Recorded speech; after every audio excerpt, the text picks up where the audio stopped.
Hi, guys. I got my hard hat, my tool belt, and my sledgehammer. Well, maybe just my hammer. And we're ready. Where do you think we are? We're on the site of the old Hamby farm. It may not look like it, but this barn was built over 60 years ago to house farm equipment and animals. Now, I know what you're thinking. Those animals must have had it nice. But this barn didn't always look like this. As a matter of fact, it got so bad that it wasn't even fit for the animals to live in. It was falling apart and it was unsafe. The Hambys had to make a decision. They either had to destroy it or they had to figure out a way to restore it and create a new use for it. Today, we're going to talk about how some things can start off well, but end up a great big mess. That's pretty much the story in the book of Zephaniah, where we learn about God's work to wipe sin from the land. I'm Tara Strong, and this is Explore the Bible on Location.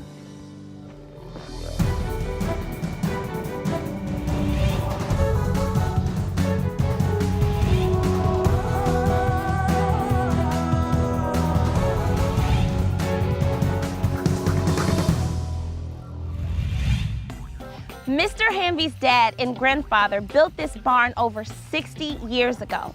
It housed tractors, harvesters, some cows, goats, and even a rooster.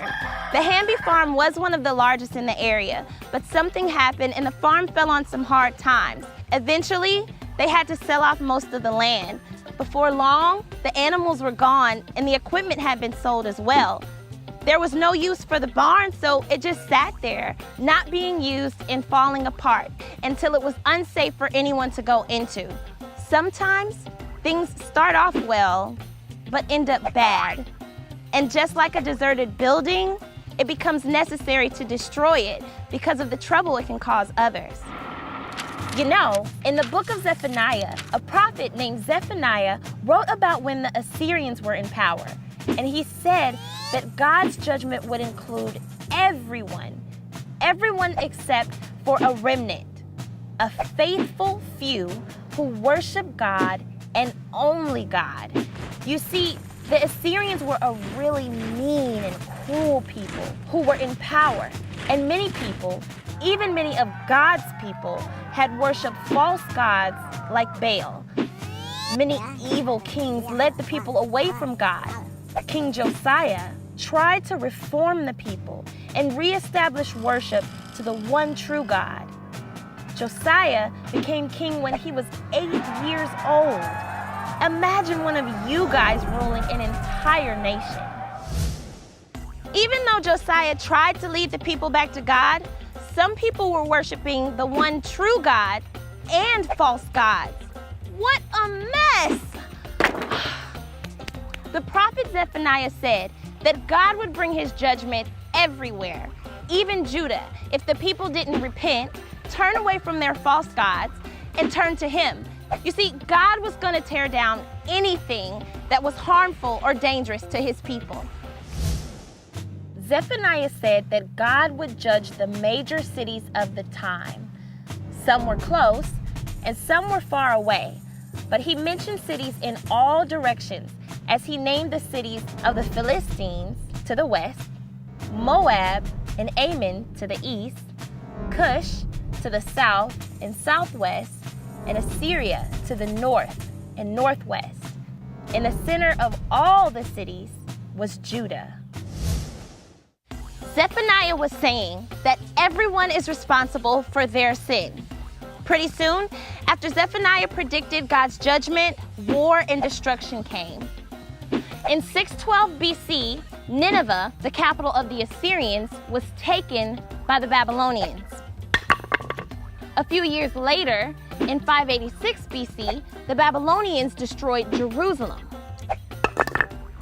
Now, even though Jerusalem was destroyed just as Zephaniah said, a remnant, were taken to Babylon and were allowed to return to Jerusalem many years later. Sometimes broken things are torn down, but there's always hope that God is doing something new, something better to bring us closer to him. Sometimes the lessons we learn about sin are difficult, but that's just how seriously God takes our sin. He will not ignore our sin. That's why Jesus came, to make a straight, clear path from us to God. He loves us so much, He doesn't want anything to come between Him and us.